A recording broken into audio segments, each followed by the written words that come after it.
हाँ तो प्यारे बच्चों, आप लोग कैसे हैं? आई होप कि आप लोग मस्त होंगे और मन लगाकर अपनी पढ़ाई का अंजाम दे रहे होंगे। तो चलिए, आज हम लोग का केमिस्ट्री स्टार्ट होने वाला है। आप लोग के लिए एक न्यू टीचर बेहतरीन, जो कि बहुत ही लाजवाब, आप लोग के लिए बहुत ही बेहतर से बेहतर करने का काम करेंगे, उनको आज हम लोग आज यहाँ पे लाने का प्रयास किया है। तो बस आप लोग मन से पढ़िए और वो मन से आप लोग को पढ़ाएंगे। आप लोग वीडियो का स्किप ना कीजिए, ध्यान से देखिए। और उनका नाम है रंजन सर। तो आज रंजन सर आएंगे, आप लोग का केमिस्ट्री पढ़ाएंगे। आज फर्स्ट डे है, केमिस्ट्री स्टार्ट होने जा रहा है। तो आइए रंजन सर, आप पढ़ाइए। फिर देखिए, तो आज से आप लोग का केमिस्ट्री पढ़ाने का यही काम करेंगे। आप लोग बस मन से देखिए वीडियो को, और वीडियो को अपने दोस्तों में शेयर जरूर कीजिएगा। और अगर चैनल पर नए हैं तो सब्सक्राइब जरूर कर लीजिएगा। और फिर पढ़िए, रंजन सर के साथ मजा लीजिए पूरा, और केमिस्ट्री पढ़ाएंगे। चलिए तो फिर ठीक है, आप लोग पढ़िए मन से। चलिए, तो आज क्लास 10 का केमिस्ट्री का पहला चैप्टर देखते हैं। देखिए, रासायनिक अभिक्रिया। इसका शुरुआत करते हैं। तो रासायनिक अभिक्रिया क्या है? सबसे पहला क्वेश्चन यही बनता है, रासायनिक अभिक्रिया। तो यहाँ पे लिख देते हैं रासायनिक अभिक्रिया। रासायनिक अभिक्रिया क्या है? रासायनिक अभिक्रिया जब दो पदार्थ को मिलने से एक नया पदार्थ का निर्माण होता है। और जैसे में पहले देख लीजिए,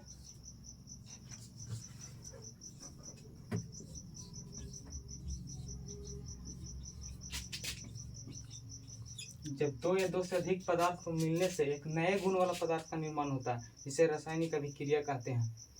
तो जैसे ई कार्बन और ऑक्सीजन है, मिलकर CO2 बनाया, यह दूसरा गुण धर्म का निर्माण करता है। इसके बाद अगला क्वेश्चन आता है अभिकारक।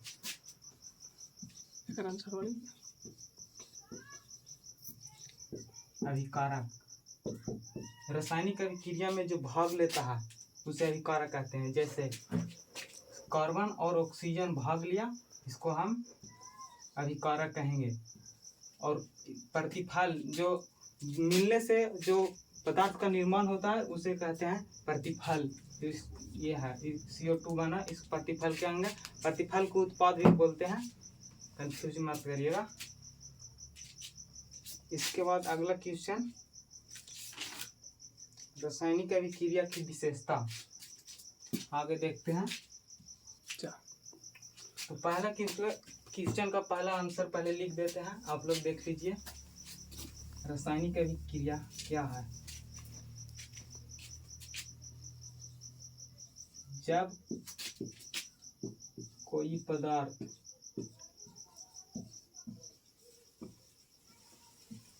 अकेले या कोई दूसरे पदार्थ के साथ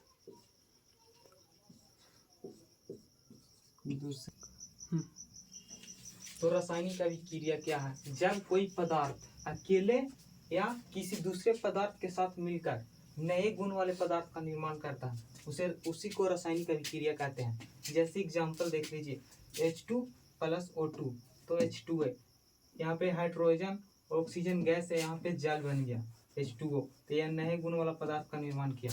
और इसके बाद आगे देखते हैं अभिकारक। अगला क्वेश्चन देखते हैं अभिकारक। रासायनिक अभिक्रिया में भाग लेने वाले पदार्थ को अभिकारक कहते हैं। जैसे ये भाग लिया हाइड्रोजन और ऑक्सीजन, ये दोनों भाग लिया और बना दिया H2O जल, तो भाग ये दोनों लिया, इसलिए इसको बोलेंगे अभिकारक।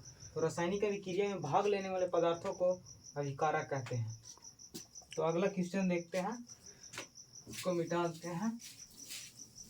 प्रतिफल।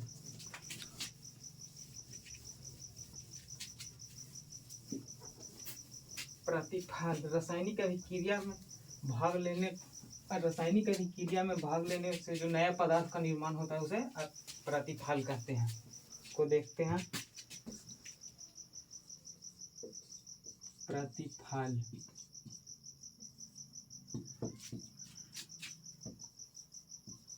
रासायनिक अभिक्रिया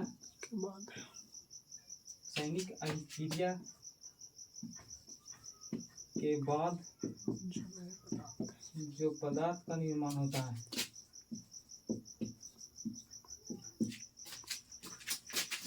जो पदार्थ का निर्माण होता है, निर्माण निर्माण होता है उसे प्रतिफल कहते हैं।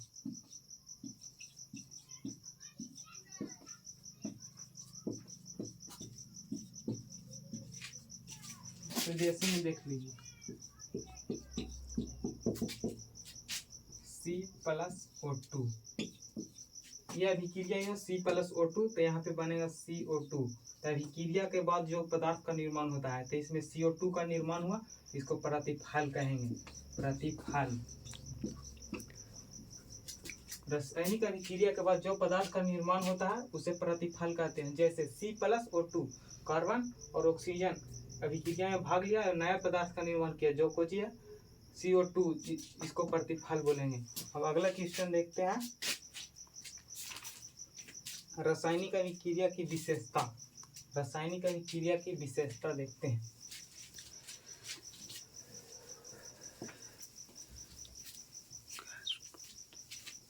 रासायनिक अभिक्रिया की विशेषता।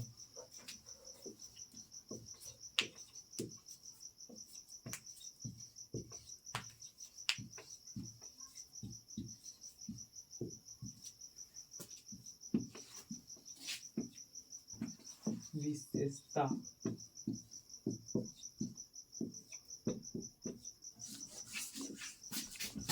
पहला, गैस की उत्पत्ति। गैस की उत्पत्ति। अभिक्रिया के कुछ अभिक्रिया ऐसी होती है जिसमें अभिक्रिया के दौरान गैस की उत्पत्ति होती है। दूसरा अवक्षेप का बनना।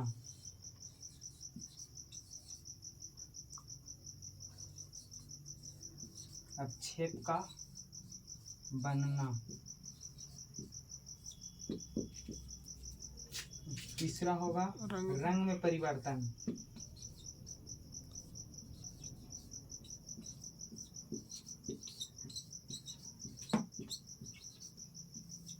रंग में परिवर्तन तीसरा। चौथा होगा अवस्था में परिवर्तन।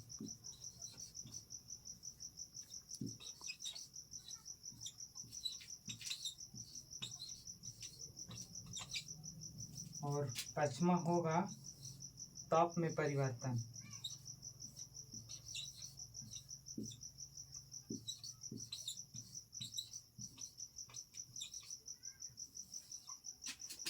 ताप में परिवर्तन। सभी को कई एग्जाम्पल से देखते हैं। जैसे गैस की उत्पत्ति। गैस की उत्पत्ति जब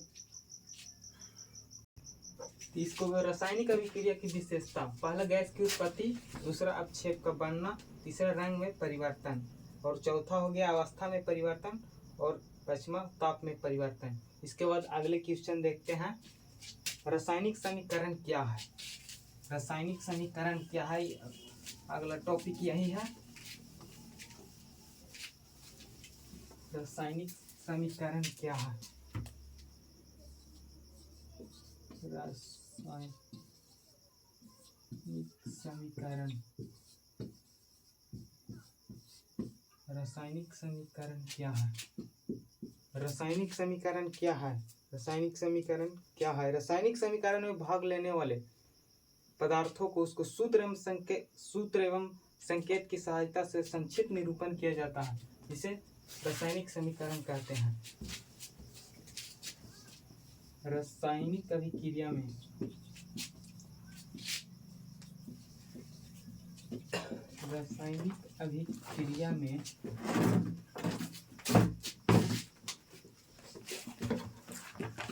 भाग लेने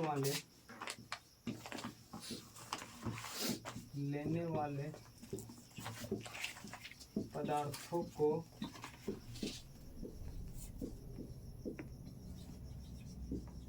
उनके सूत्र एवं संकेत की सहायता से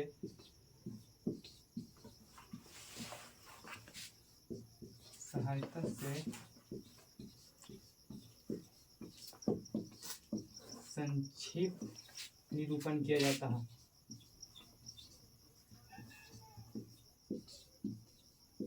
किया जाता है उसे रासायनिक समीकरण कहते हैं।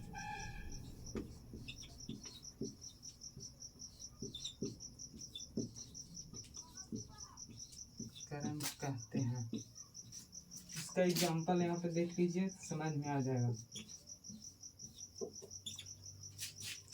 रासायनिक अभिक्रिया में भाग लेने वाले पदार्थों को उसके सूत्र एवं संकेत की सहायता से संक्षिप्त निरूपण किया जाता है, उसे रासायनिक समीकरण कहते हैं। जैसे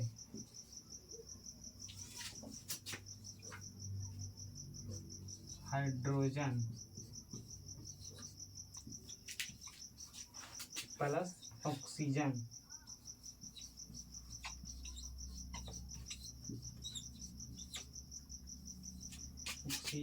तो बनेगा जल। तो हाइड्रोजन को हम सूचित करते हैं इनके संकेत से H2 प्लस ऑक्सीजन को करते हैं O2, बन गया जल H2O। इसको संकेत हाइड्रोजन का संकेत H से सूचित करते हैं और ऑक्सीजन को O2। इसको रासायनिक से अभिक्रिया में भाग लिया और H2O बन गया। इसको संतुलित हो जाएगा, यहाँ पे 2 दे देंगे, यहाँ पे 2 संतुलित हो गया। रासायनिक अभिक्रिया में भाग लेने वाले पदार्थों की उनके सूत्र एवं संकेत की सहायता से जो संक्षिप्त निरूपण किया जाता है उसे रासायनिक समीकरण कहते हैं। रासायनिक समीकरण को सूत्र एवं संकेत, तो ये हो गया इसका सूत्र, संकेत हो गया हाइड्रोजन का संकेत H और ऑक्सीजन का O2 हो गया।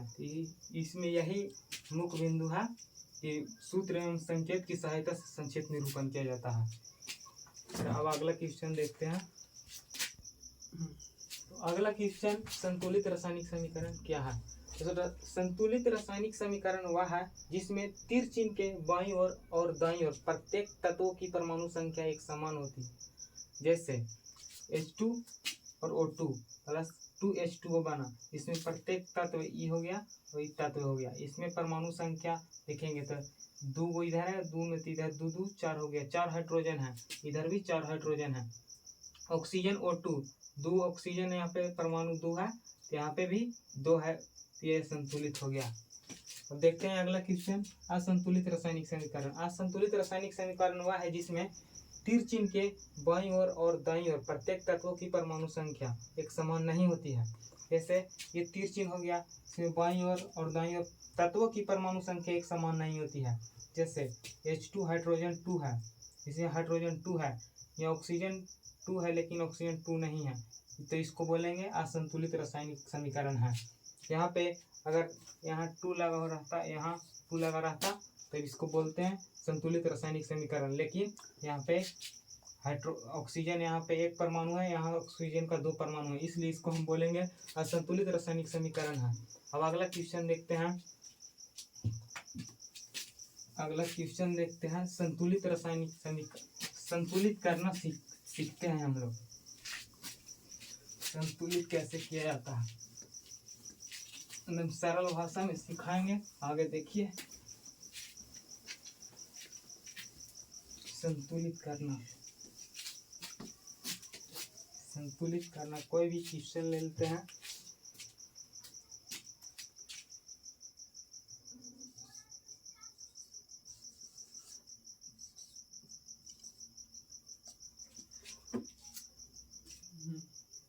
तब देखते हैं संतुलित करना, समीकरण को संतुलित कैसे करें, को देखते हैं हम सरल भाषा में। ध्यान से देखिएगा, जरूर आ जाएगा।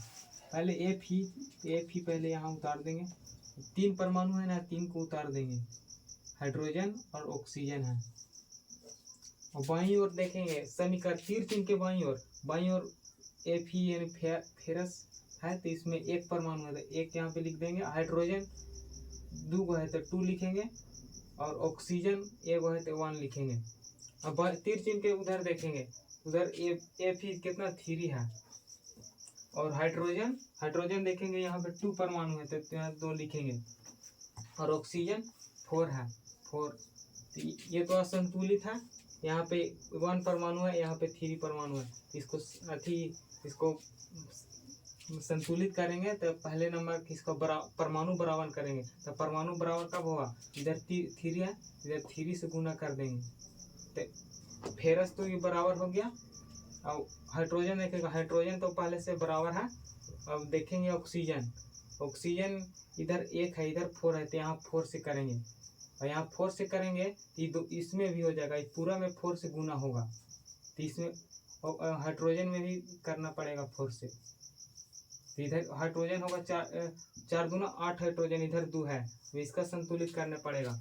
यहाँ कितना 4 दूना 8, तो यहाँ भी 4 से गुना करेंगे, तो इधर भी 4 दूना 8 हाइड्रोजन हो जाएगा। तो यहाँ पे 3 से पहले किए यहाँ पे, और फिर यहाँ 4 किए, तो पूरा में गुना होगा, तो ये 4 दूना 8 हाइड्रोजन हो गया, यहाँ पे 8, यहाँ पे भी 8, और यहाँ पे 4 से करेंगे।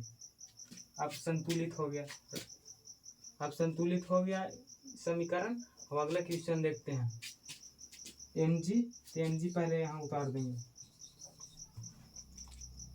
हाइड्रोजन है, हाइड्रोजन क्लोरीन, क्लोरीन उतार दिए।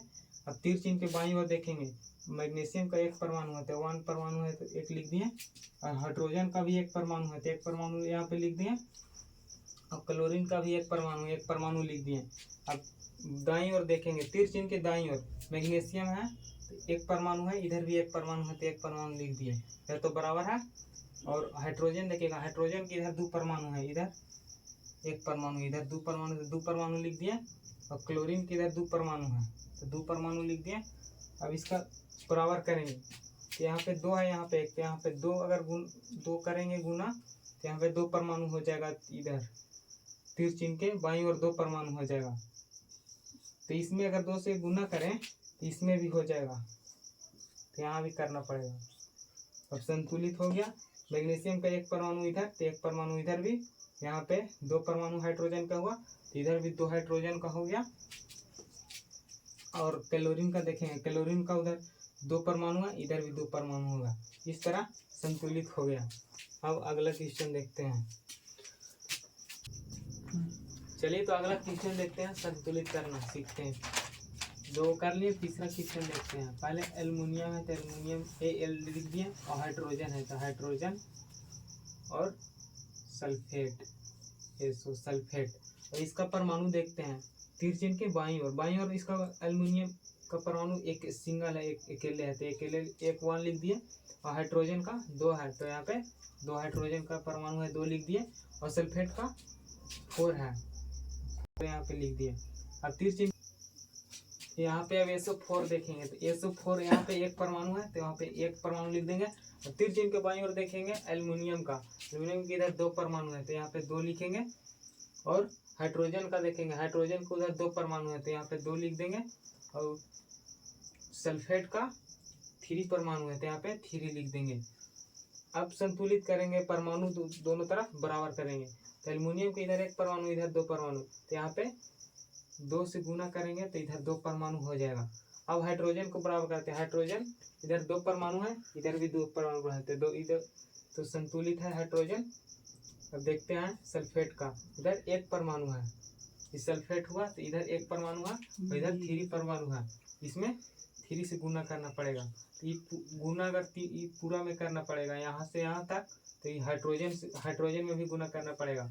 तो इधर 3 से गुना करेंगे, तो हाइड्रोजन कितना हो जाएगा, 3 दूना 6 परमाणु हाइड्रोजन हो जाएगा। इधर 2 परमाणु है, तो 2 में 3 से कितना से गुना करेंगे, तो 6 हो जाएगा। यहाँ पे 3 से करेंगे, तो इधर भी 6 परमाणु हो जाएगा। तो यहाँ पे 3 से किए, यहाँ पे तो दोनों में हो गया। अब यहाँ पे इधर 3 से किए, तो हाइड्रोजन का 3 दूना 6 परमाणु हो गया। अब और यहाँ पे एल्युमिनियम का यहाँ पे 2 किए हैं, तो यहाँ पे 2 लिख दिए हैं। यहाँ पे 2 एल्युमिनियम का हो गया, तो 2 एल्युमिनियम के यहाँ पे है 2 परमाणु, और 3 दूना 6 परमाणु हाइड्रोजन का है, तो यहाँ पे 3 दूना 6 परमाणु हाइड्रोजन का हो गया। और सल्फेट ऐसो यहाँ पे एक 3 पर, यहाँ 3 से गुना किए, तो यहाँ पे 3 परमाणु हो गया सल्फेट का। और यहाँ पे भी SO4 का होल 3 है, यहाँ पे 3 परमाणु हो गया। इस तरह संतुलित हो गया क्वेश्चन। अब अगला क्वेश्चन देखते हैं। Fe प्लस O2 एक फेरस ऑक्साइड बना। यहाँ पे आप इसका देखते हैं, यह असंतुलित है, इसको संतुलित करते हैं। Fe है तो Fe उतार दिए और O2, और तीर चिन्ह के बाईं ओर देखेंगे, यहाँ पे फेरस का एक परमाणु है तो एक परमाणु उतारे, और ऑक्सीजन का 2 परमाणु है, 2 परमाणु। ये बाईं ओर हो गया। अब दाईं ओर देखेंगे, तीर चिन्ह के दाईं ओर फेरस 2 परमाणु है तो यहाँ पे 2 लिख देंगे, और ऑक्सीजन का 3 परमाणु है तो यहाँ पे 3 लिख दिए। यहाँ पे इधर 1 परमाणु, इधर 2, तो इसे संतुलित यानी बराबर करने के लिए कितना से गुना करना पड़ेगा, तो यहाँ 2 है, यहाँ 1 में 2 से करेंगे तो 2 हो जाएगा, तो 1 और यहाँ पे 2, तो यहाँ 2 से लगा देंगे तो इधर 2 परमाणु हो गया, इधर भी 2 परमाणु हो गया। और ऑक्सीजन के देखते हैं, यहाँ पे 3 है, यहाँ पे 2 है, तो ऑक्सीजन में 2, तो यहाँ पे कितना से करना पड़ेगा, यहाँ 2 से करेंगे, और यहाँ 3 से, 3 दूना 6 परमाणु, यहाँ पे भी 3 दूना 6 परमाणु हो जाएगा ऑक्सीजन का, तो यहाँ पे 3 से, तो यहाँ पे अगर 3 से करते हैं, यहाँ पे 2 से, तो पूरा में हो जाएगा, तो फेरस 2 दूना 4 हो जाएगा, तो यहाँ पे फिर 2 से अगर गुना करेंगे तब 2 दूना 4, तो यहाँ पे 4 से करना पड़ेगा, अब हो जाएगा। यहाँ पे फेरस का 4 परमाणु है, यहाँ पे भी फेरस का 2 दूना 4 परमाणु हो गया, 3 दूना 6, ऑक्सीजन का 6 परमाणु है, यहाँ 3 दूना 6 परमाणु ऑक्सीजन का हो गया। तो इस तरह संतुलित हो गया दूसरा क्वेश्चन। अब अगला क्वेश्चन देखते हैं इसका। चलिए, तो अगला क्वेश्चन हम लोग देखते हैं, रासायनिक समीकरण से प्राप्त होने वाला सूचना। क्या सूचना हमें प्राप्त होता है, समीकरण अभिक्रिया करता है तब। तो रासायनिक पहला सूचना यह प्राप्त होता है कि रासायनिक समीकरण से सूत्र एवं संकेत की जानकारी मिलती है। रासायनिक समीकरण से सूत्र एवं संकेत की जानकारी मिलती है। और दूसरा, रासायनिक समीकरण से अभिकारक और प्रतिफल का पता चलता है। कौन अभिकारक और कौन प्रतिफल का, इसका हमको जानकारी मिलती है। वही लिखा है, रासायनिक समीकरण से अभिकारक और प्रतिफल की जानकारी मिलती है। और तीसरा, रासायनिक समीकरण से अभिकारक और प्रतिफल की मोलों का अनुपात पता चलता है। मोल का अनुपात पता चलता है, अभिकारक का पता चलता है, मोल का पता चलता है। और चौथा यह है, रासायनिक समीकरण से अभिकारक और प्रतिफल की द्रव्यमान का पता चलता है। रासायनिक समीकरण से अभिकारक और प्रतिफल में का अनुपात होता है, द्रव्यमान का वह पता चलता है, द्रव्यमान पता चलता है अभिकारक और प्रतिफल के बीच। तो अगले क्लास नेक्स्ट वीडियो में देखेंगे। और वीडियो अच्छा लगता है तो इसको लाइक, सब्सक्राइब और कमेंट कीजिए, और नेक्स्ट वीडियो में मिलते हैं।